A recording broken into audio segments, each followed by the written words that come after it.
देखिए पूरे सबूत के साथ आपके बीच में आ रहे हैं और ये सारे कागजात हैं इनके पास और तमाम ये बताएंगे हालात और एक एक कब कब कोर्ट में क्या क्या जजमेंट हुआ और कब कब क्या दायर किया गया और कब कब केस की तारीख सिर्फ हम लोग अब तक रटे हुए हैं कि 15 मार्च उससे पूर्व 23 फरवरी को भी एक केस का फैसला होना है। ये आपको और हमको पता भी नहीं था जी, अभी मालूमात हुई। बहरहाल मेरे भाई और दोस्तों, ये जो है EMJC नंबर 947 2019 23/2/2023 को फैसला होना है। बहरहाल ये केस आपके सामने है, अभी पूरी तफसील के साथ बताएंगे। देखिए मर्द मुजाहिद का जो काम करते हैं वो सबूत लेके चलते हैं, जो बाहर घूमते हैं और आके अड्डाबाजी करते हैं वो ये सबूत हमको जरा लाके दिखाएं कि कौन सा केस आपका चल रहा है। बहरहाल अब सुनिए आप हजरात जनाब अशोक सिंह से पूरी दास्तान।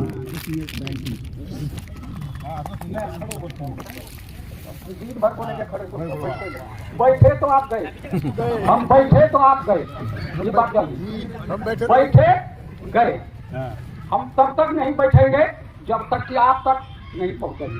मतलब कि सरकार का जो अनुदान है वो आप तक नहीं पहुंचेगा, हम नहीं बैठेंगे। ओ यह केस नहीं है, आप कान खोल करके सुन ले, ये केस नहीं है, ये आंदोलन है, आंदोलन। केस से केस लड़ने वाले बहुत आते हैं और चले जाते हैं, लेकिन इसको मैंने केस के रूप में नहीं लिया। मैंने न्यायालय में ऐसे प्रश्नों को उठाया है जो सरकार के समक्ष न्यायालय के द्वारा आंदोलन है। आपको सिर्फ न्याय निर्णय कैसे मिलेगा, उसके लिए तो आपको वॉलंटियर चाहिए। उसके लिए ऐसा वॉलंटियर चाहिए जिसके द्वारा अविराम गति से जब तक न्याय निर्णय आपके दरवाजे पर नहीं पहुंच जाए तब तक विराम नहीं दे, वैसा वॉलंटियर। सज्जनों, 2010 में संस्कृत की एक मीटिंग जिला स्तर की हुई थी जिसमें हमारे तथाकथित जितने संगठन के लोग, मैं तो अब इन संगठन को तथाकथित कहता हूं, तथाकथित संगठन के लोग आए थे और हमारे विद्वान प्राचार्य ने कहा कि अशोक सिंह जी भी बोलेंगे। उस समय हम आपके लिए कुछ नहीं करते, इसलिए कि 17-18 वर्ष की उम्र से ही मैं एक सामंती परिवार में पैदा हुआ था और हुआ हूं, जिसमें 2-2 हाथी थे, हल जोतने के लिए सोना का फार था और 2200 बीघे जमीन थे। लेकिन मैं उस परिवार में जिस तरह की लंका में विभीषण था, उसी तरह हमारे पिता उस परिवार में विभीषण थे। 2500 नाग राइफल बंदूक का लाइसेंस था, पूरा प्रशासन वैसे सामंती ताकत का दलाली कर रहा था और गरीबों को कुचल रहा था। मेरे पिता ने श्री गणेश किया अपने परिवार का विरोध और मैं उसी संस्कार को जिंदगी भर बच्चे से देखा और मैंने भी 16-17 वर्ष की उम्र से गरीबों की लड़ाई जो मेरे पिता ने शुरू किया था और उस संस्कार को मैंने अपने जीवन में धारण करके उतारा, उसी की शक्ति आज आपके लिए काम कर रही है। कोई शिक्षक ये लड़ाई नहीं लड़ सकता, किसी संगठन के नेता को यह औकात नहीं है कि ये लड़ाई लड़ सके। उसके लिए चाहिए एक ठोस वॉलंटियर। उस मीटिंग में जब मैं बोला तो एक रिटायर्ड शिक्षक हमारे पैर पर आकर के एकदम साष्टांग दंडवत हो गए। भाई ऐसा काहे आप कर रहे हैं, क्या बात है, हम तो आपके संगठन का कोई नहीं हूं, हमसे आप कैसे आशा रखते हैं जो इस तरह का जो है आपने जो है साष्टांग दंडवत दिया। तो उस सेवानिवृत्त शिक्षक ने कहा कि आप ही कुछ कर सकते हैं और संगठन के तरफ उंगली करके कहा कि इनसे कुछ नहीं होगा। एक बहुत बड़ी चुनौती, सामंती ताकत से लड़ाई को मैंने विराम दिया था, एक नई चुनौती मेरे सामने आ गई। रात भर मैं नहीं सोया कि आखिर क्या होगा इन गरीबों के लिए। आप देखिए बगल में शिक्षक रिटायर्ड होते हैं, 25,000, 30,000, 40,000, 50,000 कितना सेवानिवृत्ति लाभ मंथली मिलता है और लाखों लाख मिलता है, जिनके मुंह से लेर चूका है।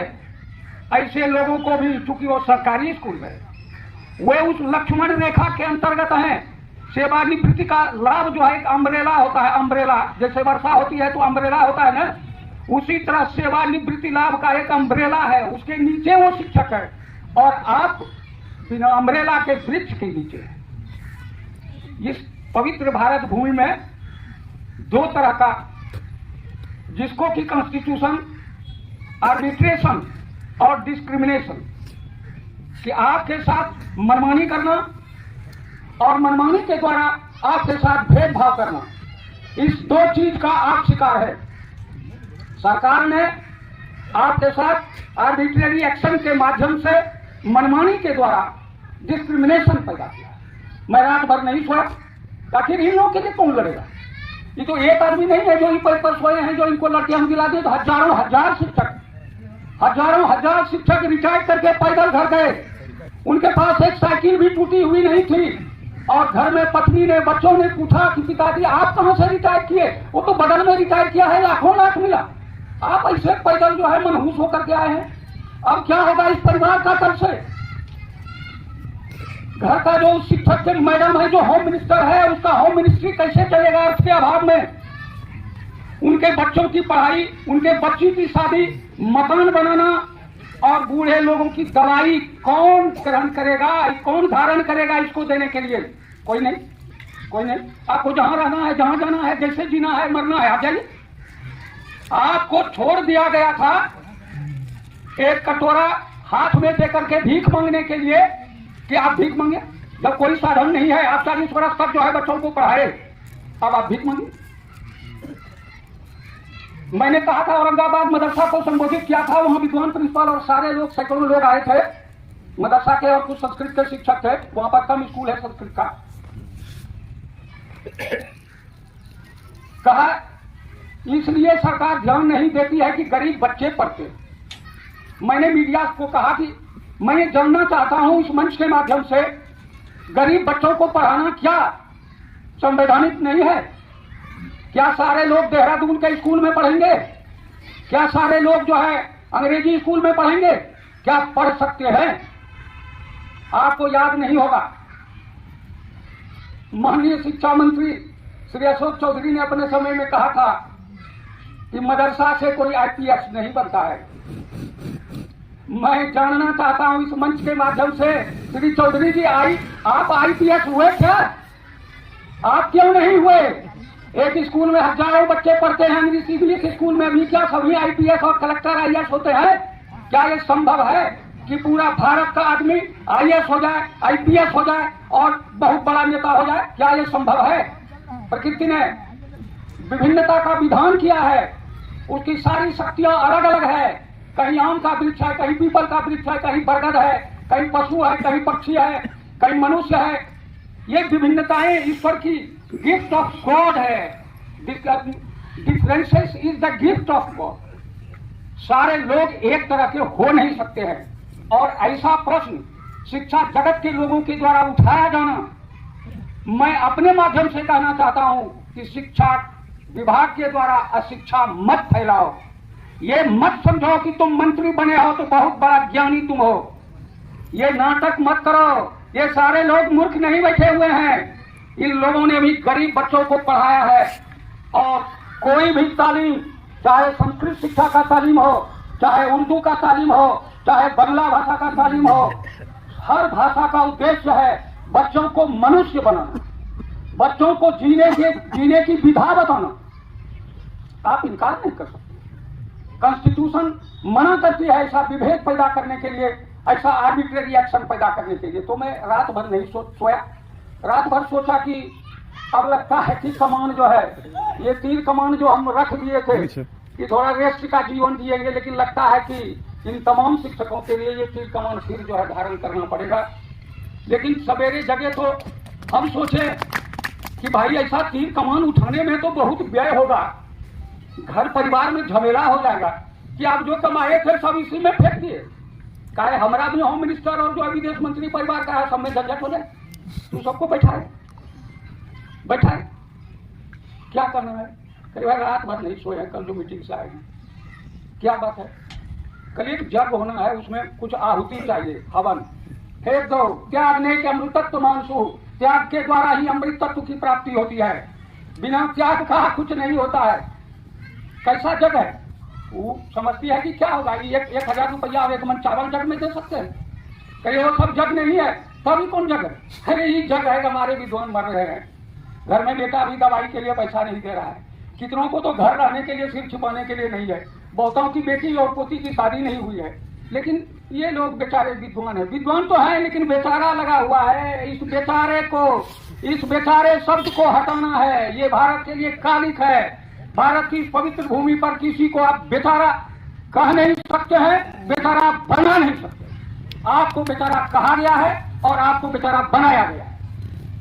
आप शिकार है बेचारा बनने का इसमें तो बहुत खर्चा आएगा, लेकिन खर्चा तो आएगा। तो क्या विचार है? वो जानती है कि जब सोच लिए तो फिर किसी का कुछ नहीं सुनते हैं। पूरा जिंदगी मेरा इससे चला है, सोच लिए तो सोच लिए। कहिए हम कहे तब कि देखो 1 लाख रुपया चंदा दे दो इसमें, हम जाते बताते तो झमेले शुरू होता। 1 लाख में हो जाएगा, कभी नहीं होगा तो देखेंगे। हमको आगे बढ़ने के लिए तो कुछ चाहिए आप, तो ठीक है।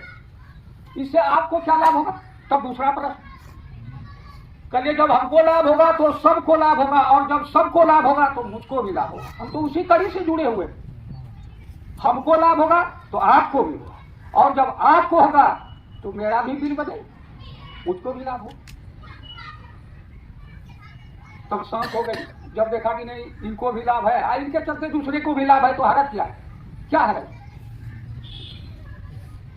आपको पता भी नहीं था।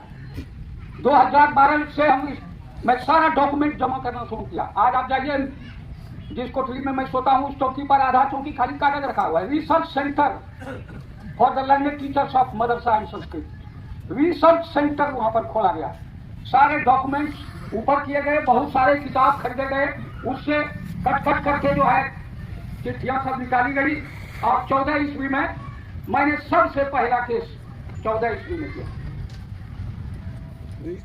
और कुछ लोग थे जो कहते थे कि हम भी आप लीजिएगा तो हम आपको साथ देंगे, लेकिन वो लोग इस डर से साथ नहीं आए 14 में कि 6 पे डिवीजन का काम आपका चल रहा था, कहीं एक केस फाइल करने से वो तो नहीं रुक जाएगा। इसलिए जो मिलता है उसको लेते जाइए। इसमें पुरानी कहावत है कि जो मिलता है वो लेते जाइए, जो मिलता है लेते जाइए, पैदल घर जाइए, जो मिलता है लेते जाइए। तो उस संगठन वाला कहा, और अब हम कहते हैं कि उसके बाद पैदल जाइए। इसके लिए मैंने 14 ईस्वी में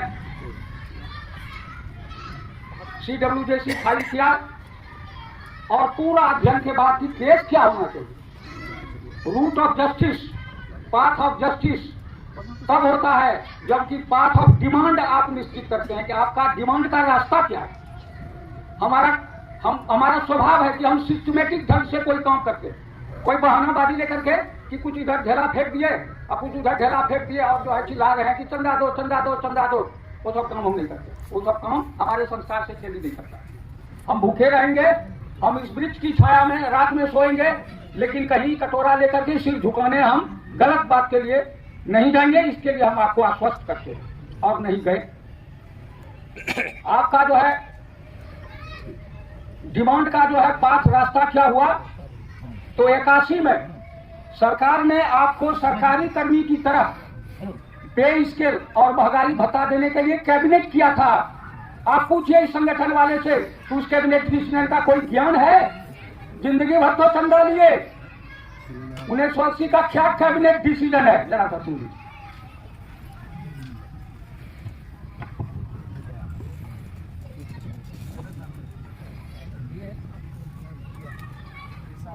अप्रैल 1978 से बिहार सरकार शिक्षा विभाग समलेख, अप्रैल 1978 से मार्च 1981 तक प्रसूतित मध्यमा स्तर तक की संस्कृत संस्थाओं के शिक्षकों एवं शिक्षकेतर कर्मचारियों के 1980, 81 एवं 1981-82 वित्तीय वर्ष के वेतन एवं महंगाई भत्ते के भुगतान हेतु अनुदान की स्वीकृति।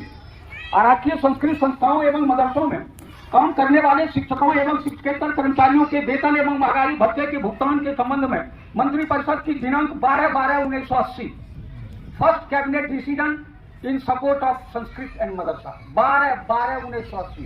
आप संगठन वाले से पूछिए, वो जानता है। बैठक की मद संख्या, उसमें में बहुत सारे आइटम होते हैं, याद रखिए। उसका मद संख्या है 4141।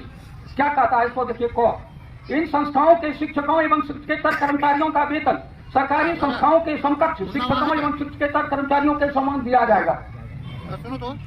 वेतन की संपूर्ण राशि राज्य सरकार द्वारा वहन की जाएगी और अनुदान के रूप में भुगतान की जाएगी और प्रबंध समिति द्वारा मूल वेतन पालन करने की शर्त नहीं रखी जाएगी।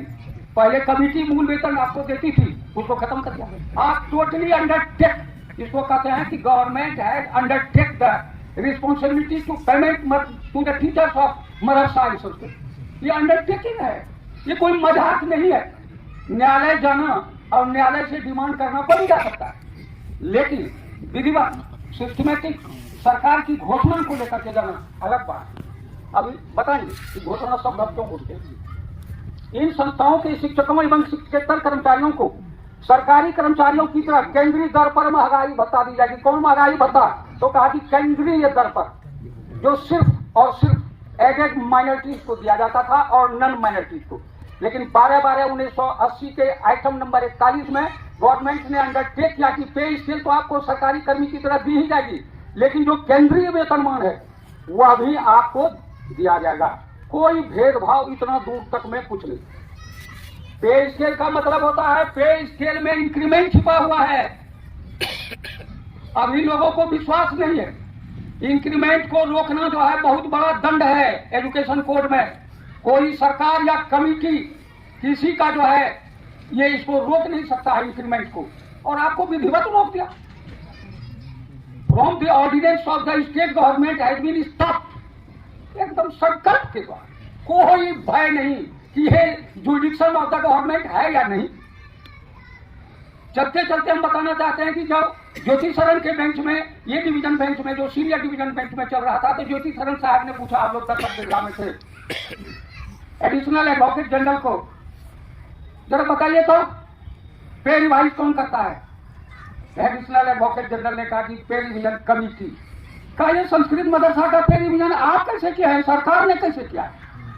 क्या सरकार को ये जुडिक्शन है कि आप पे रिवाइज कर दीजिए? कहा इसी से, चूंकि आपको केंद्रीय, आपको जो है वेतनमान नहीं मिला, इसके द्वारा पे रिवीजन के द्वारा आपके लिए एक अलग फॉर्मेट, एक अलग संकल्प, एक अलग मेमो निकल, अलग अलग मेमो। उसमें लिखा जजमेंट में कि इसी अलग अलग मेमो के माध्यम से सरकार ने डिस्क्रिमिनेशन पैदा किया है, भेदभाव पैदा किया है, अलग अलग तरह का पेड़ है। ये तो जुडिक्शन नहीं है, विदाउट जुडिक्शन है। ऑनरेबल हाईकोर्ट ने सरकार के 285 और 970 पे रिवीजन को, जो कि आर्बिट्रेरी था, उसको रद्द कर। तो 14 ईस्वी में जब मैंने केस किया, संगठन वाले जो हमसे जुड़ा हुआ था कहता था कि हम भी करेंगे, उधर भाग गया जब से कि जो मिलता है लेते जाओ, जो मिलता है लेते जाओ, कहीं जो मिलेगा वकील समझा दिया, हम 50,000 बोला, वकील की जो मिल रहा है सो ले लीजिए, बाद में सब कुछ कीजिएगा। लेकिन हम तो गए 14 में, उस समय लाखों पेमेंट तो नहीं हुआ था। उस समय लाखों का काम था संस्कृत के टीचर का शिक्षा जो आर्टिफिशियल था, जो आर्टिफिशियल माने बनावटी,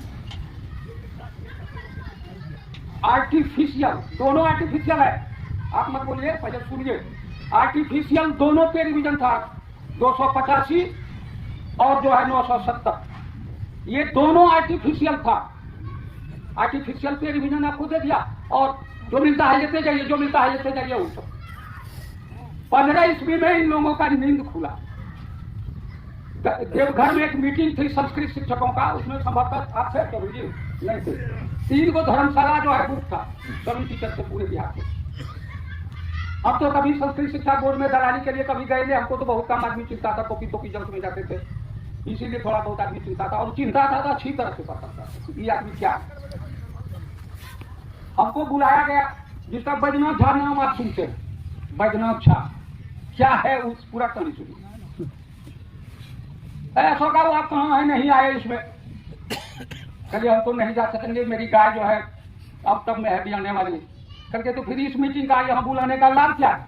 यही सब काम के आप भोलेनाथ की नगरी में है और ये सब बात मत बोलिए, सब तो जो ऊपर वाले की इच्छा होगा वही होगा करके। नहीं वो तो होवे करेगा, लेकिन करना तो आप ही को है, कर तो आप ही रहे हैं। फिर एक शिक्षक को मोटरसाइकिल लेकर के 80 किलोमीटर हम गए, 3 बजे जो है वहां पहुंच गए। सब शिक्षक को तीनों धर्मशाला से बुला दिया और मीटिंग हुई। दयानंद राव ने कहा कि जो है हम लोग कुछ नहीं बोलेंगे, जो कुछ बोलना है अशोक जी ही बोलेंगे। जब मैं बोला हमारा काम करने का ढंग और बोलने का ढंग अलग है। तो थोथी जलील और पुस्तक पढ़ के नहीं बोलते हैं, कुछ किसी चीज को घो करके हमने आते नहीं है हमको बोलना। हम अपने एक नए स्टाइल में, एक नए उमंग में, एक नई शक्ति के साथ बोले तो सब में एक विश्वास पैदा हुआ। और मैंने बताया कि एक और केवल एक ही रास्ता है, वह है न्यायालय। कहां से आप आए हैं? शिक्षा मंत्री से भेंट करके आए और पटना बाजार से घूम के आए। आप कहां गए थे? अभी हाईकोर्ट में डेट था, बहुत शिक्षक को हम देखते हैं अभी भी हाईकोर्ट में डेट था, वहीं गए थे। लगता था जैसे वही लड़ रहा है, वही वकील कर रहा है, वही कागज दे रहा है, सब कुछ आपके बीच में आया। हाँ फला, हम लोगों से पूछ लिया, जान लिया, फॉलो करके पता कर लेगा ये सब क्या हुआ, बता दिए। हमको क्या पता है कि आप क्या है नहीं है, कौन है नहीं है, वो फिर बता देगा ऐसे वैसे हुआ है। कुछ आपको भी विश्वास रखने से यही करके आए हैं, ऐसे कुछ नहीं होता है, ऐसे बताने से कुछ नहीं होता है। वो सब चल रहा है। कहा कि फोटो कॉपी 14 में हम फाइल किए थे, अब 15 की बात आपको कर रहे हैं। हमको बुलाया गया पटना में, कहा कि अशोक फोटो कॉपी दे दीजिए, जो खर्च बरस लगेगा हम लोग आपको साथ देंगे, लड़िए आप हम केस करवा देते हैं। फोटो कॉपी लेकर के हमको छोड़ करके 4 गो और केस हुआ। फोटो कॉपी, हमारी बात को ध्यान दीजिएगा। एक फोटो आपका आपके घर में है और एक आप है, ये है फोटो कॉपी। जरा इसके रहस्य को समझिएगा, क्या है ये फोटो कॉपी?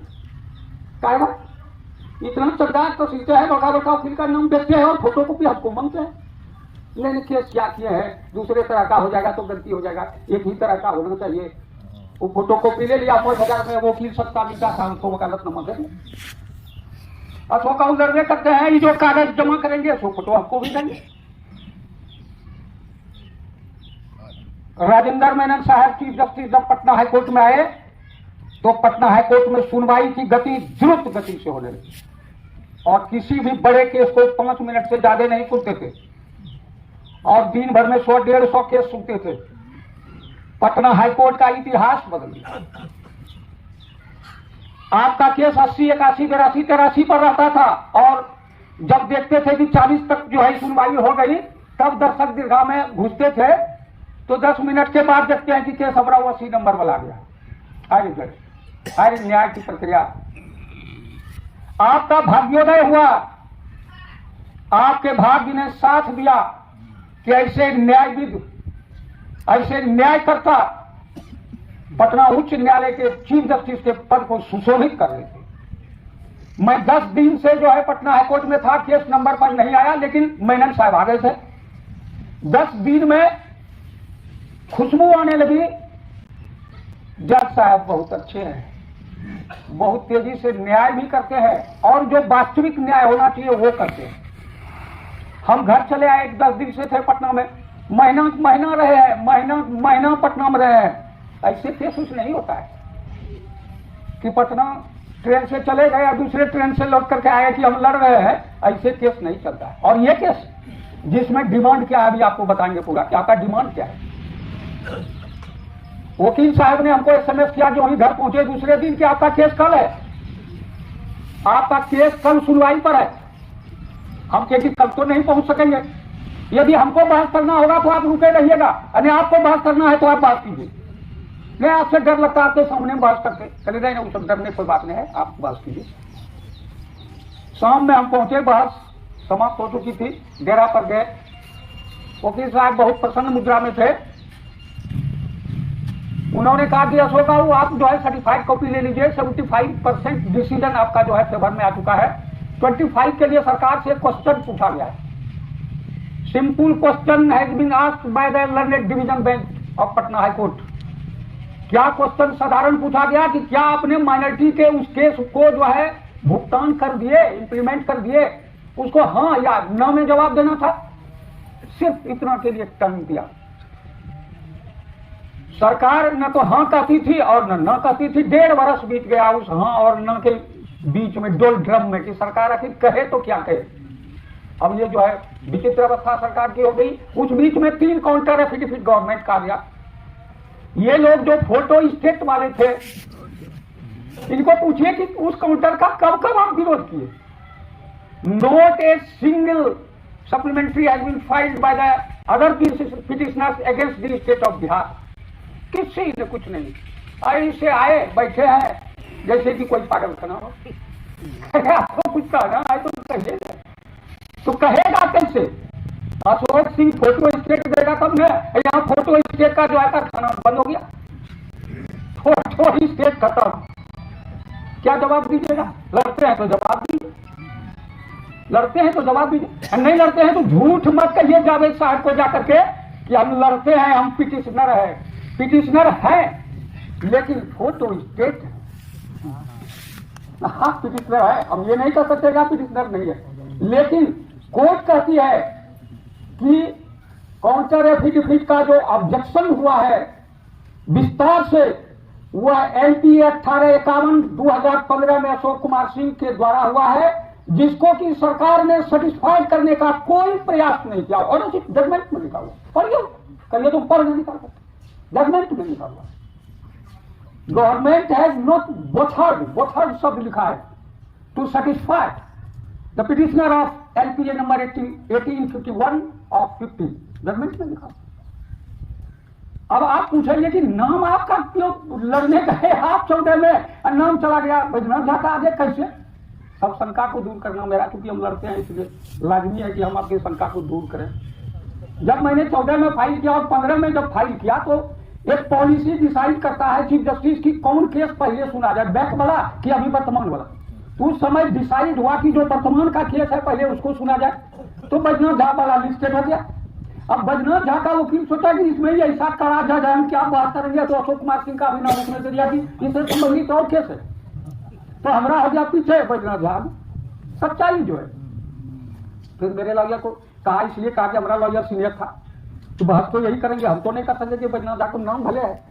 तो हमारा केस आ गया, लिस्ट पर आ गया, उसमें लिस्ट पर आ गया, लिस्ट पर आ गया, तो बहस हुआ। बहस होने के बाद ऐसा बेंच में आपका बहस था कि आपकी बात को मानने तैयार नहीं था, आपकी बात को मानने तैयार नहीं था।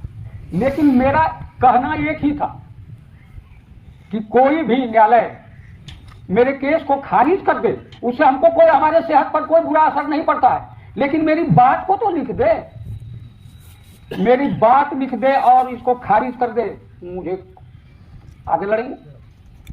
1.5-2 महीना तक चला गया डेरा में, ऐसे उल्टा करके जब देखता मेरा केस बात हो जो है वो लिखता, उसमें क्या। ऐसा एक ऑर्डर पास किया in favour of the government, जिसमें कि न तो अशोक सिंह की बात थी न सरकार की कोई बात थी। उस जजमेंट को बहुत विद्वान शिक्षकों ने, मदरसा में तो उस समय उतना प्रचारित नहीं था, लेकिन संस्कृत के विद्वान शिक्षकों ने जब देखा तो सोचा कि इसका डिफेंड अब अशोक सिंह कैसे करेंगे। ये जो आपके विरुद्ध में आदेश हुआ सिंगल जज का, उसका डिफेंड कैसे करेंगे? जो लड़ेगा वह ना डिफेंड करेगा, फोटो स्टेट वाले को क्या हो, तो घर में सोया डिफेंड करेगा अशोक सिंह, फिर फोटो कॉपी कहीं ऊपर कर लेगा, उसको कोई परेशानी नहीं है। हमारा लॉयर फोन किया कि ऑर्डर तो अगेंस्ट में हो गया है, लेकिन डॉक्यूमेंट्स तो सब फेवर में है, इसलिए आप अपील फाइल कीजिए। हम पहुंचे, ऑर्डर को पढ़े, अपील बना, अपील फाइल हुआ। वही फोटो कॉपी लेकर के उस समय तक फोटो स्टेट चल रहा था, वो सब भी फाइल किया, वही सेम। तो राजेंद्र मेनन साहब आ गए।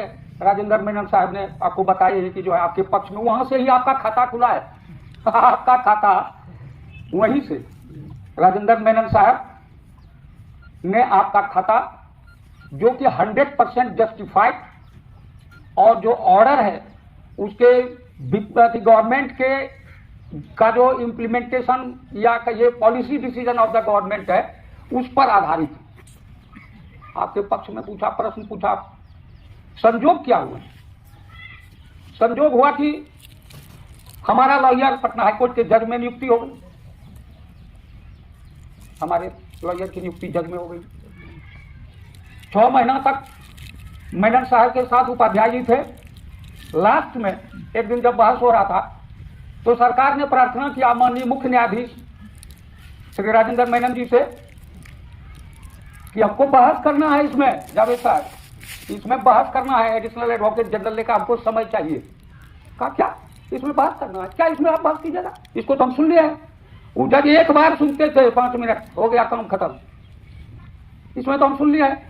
नहीं हुजूर जरा इसमें बहस करते, no no no no no no no no हो रहा है, नहीं हुजूर जरा सा बात, नो नो, इसको हम सुन लिया है तो सुन लिए, हाँ सुन लिए तो सुन लिए, लेकिन डेट पड़ गया उसमें लंबा 1 महीना का। हमको लगा कि तो हफ्ता भर का डेट देते थे, अब की लंबा डेट दे दिए, तो पता चला कि इनके लड़की की शादी है इसलिए लंबा डेट दिया। उसके बाद जब आए तो उपाध्याय जी के बदला में जो मेरा लॉयर जज थे वही बैठने लगे। अब वो बेंच आपको सुन नहीं सकता, वो बेंच आपको सुन नहीं सकता, जिस बेंच का वकालतनामा जिस जज का दिया हुआ है वह जज नहीं सुनेगा आपके केस को। हमने उसमें मूव करवा करके ट्रांसफर करवा दिए बेंच को। उसमें चीफ जस्टिस ने लिखा उस दिन के ऑर्डर में जब ट्रांसफर हुआ कि हम दोनों में से जो दूसरा बेंच का गठन होगा हम रहेंगे और ये नहीं रहेंगे, दूसरा बेंच सुनेगा इस केस को। लेकिन संजोग बस वो ट्रांसफर हो गया डॉक्टर रविरंजन साहब के बेंच। मैंने पता किया, गरज हमको था, कैसा, कहा बहुत अच्छा बेंच है, सुने, बहस हुआ।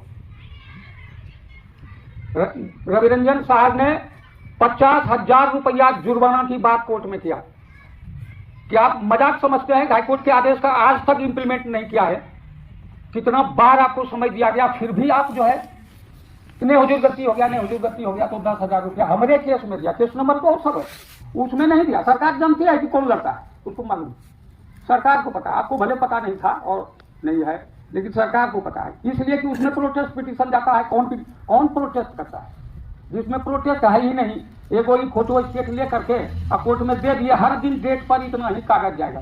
हमारा जब कागज जाता था इतना ऊंचा, सबका विरोध करते थे। सरकार ने जितना बार दिया काउंटर उतना बार सप्लीमेंट्री, जो डॉक्यूमेंट छूट गया था उसके लिए हम आलिया पिटीशन दिए, इंटरलोकेटरी एप्लीकेशन दिए टू कंसीडर फॉर जस्टिस, ये सब डॉक्यूमेंट छूटा हुआ है, ये सबको आप कंसीडर कीजिए। उन सब में कुछ कहीं नहीं, मालूम है सरकार की सब कुछ नहीं।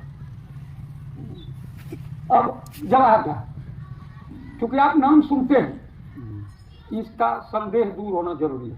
राजेंद्र कहते हैं जवाहर झा 1599 में केस फाइल किया, 1999 में केस फाइल किया। केस जो फाइल किया, लॉयर ने जो उसका ग्राउंड CWJC का बनाया, सिर्फ और सिर्फ on the basis of order and judgment passed by the honourable supreme court. सरकार ने संस्कृत मदरसा के बारे में कौन सा स्टेप उठाया है, कुछ नहीं, सिर्फ और सिर्फ चूंकि सुप्रीम कोर्ट का ये डिसीजन है, इस आधार पर हमको भी दीजिए। ये कौन बात हुआ, ये कौन बात हुआ? आपको तो बताना पड़ेगा, मजदूरी मांगने जब किसान के पास जाएगा तो कौन खेत में आप काम किए, किसान यदि भुला गया है तो आपको खेत बताना होगा, उसको समय बताना होगा, कितना मजदूरी बाकी है वो बताना पड़ेगा, वो सब कुछ नहीं। बस ऑनरेबल पटना हाईकोर्ट ने 4 बिंदु पर उसको कहा कि जवाहर झा एवं अन्य के लॉयर ने न्यायालय को संतुष्ट नहीं कर सका, इसलिए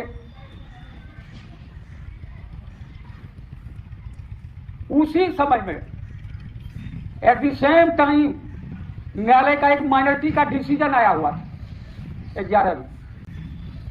जज साहब ने नीचे में वो पैरा में लिख दिया कि यदि अल्पसंख्यक विद्यालय को ये दिया जा सकता है तो इनको क्यों नहीं, सरकार इसका 6 महीना में स्पीकिंग ऑर्डर पास करे। 11 का ऑर्डर था, सरकार को क्या काम है स्पीकिंग ऑर्डर आपको पास करेगी, आप सोए तो सरकार को क्या। ये 15 में जब गया कंटेम्प्ट ऑफ कोर्ट फाइल करने के लिए कि सरकार से जो पूछा गया था, इसको सुन लीजिए, वो कोई जजमेंट नहीं था, सरकार से पूछा गया था कि माइनॉरिटी को दीजिएगा तो इनको क्यों नहीं, वो जो तुरंत जवाब नहीं दिया उसके लिए गया था कंटेम्प्ट ऑफ कोर्ट में। उससे कोई मामला तो आपका बनता नहीं था, कोई जजमेंट आपका था नहीं, वो डिसमिस हो रहा था। अभी का नहीं उधर वो उससे जो कंटेम्प्ट था एमजेसी नंबर 1059/2015 वो डिसमिस के किनारा पर था। मैंने कहा कि एक काम कीजिए, मेरिट पर मत जाइए, मेरे केस का हवाला दे करके आप कहिए कि उसमें जो आदेश पारित होगा वही मेरे ऊपर आदेश पारित होगा। और सरकार के लॉयर ने भी एफिडेविट में कहा कि एक अपील जो है चल रहा है, उसका आदेश जो होगा वही आदेश इस पर भी लागू होगा। सरकार ने भी कहा और जवाहर घाट वकील ने भी कहा। 2019 में ये ऑर्डर आया, 17 में एक डिवीजन बेंच में जब फिर वो केस आया तो कहा कि उसमें केस नंबर दे दिया कि उसका आदेश इस पर भी लागू होगा, तब तक के लिए उसको पेंडिंग कर दिया। 19 में जब वो डिसीजन हमारे केस में आ गया तो उस जजमेंट का कॉपी एफिडेविट करके एक सप्लीमेंट्री फाइल करके कोर्ट को जानकारी दिया गया कि उसमें फैसला आ गया है। अशोक सिंह वाला में वही फैसला जो है हमारे ऊपर भी लागू किया गया और कंटेक्ट में उसको ऐड कर दिया। वही केस चूंकि 2015 का बहुत दिन से पेंडिंग था, संजोगवश ईश्वर की कृपा से वो अब खुल गए। उसमें किसी पार्टी लोरी का कोई कुछ नहीं है, वो आपसे आप खुला और ऐसा जज के बेंच में चला गया जिसने हार्ड एक्शन लिया, हार्ड एक्शन लिया। फिर ट्रांसफर हो गया उस बेंच से चीफ जस्टिस के बेंच में गया, डायरेक्टर का दरबाहा बंद कर दिया गया, डायरेक्टर को जुर्माना किया गया 25,000 और कहा कि यही आदेश प्रिंसिपल सेक्रेटरी पर भी लागू होगा यदि इसको लागू नहीं किया। यही आदेश, सेम आदेश, उसमें ही नहीं लिखा कि इनको अलग है, सेम ऑर्डर प्रिंसिपल सेक्रेटरी पर भी लागू होगा। बेंच ट्रांसफर होगी, बेंच ट्रांसफर होगी। देखिए ना, अब इसी बीच में लोग अपना अपना गला फुला करके घूम रहे थे कि अब तो मेरा नाम जो है, अरे काम करो, कुछ काम करो, जग में रहकर कुछ नाम करो। काम के बिना खाली नाम से कुछ नहीं होता। हो गया जिसको आप सबके जिला में चिट्ठी चली गई डायरेक्टर का,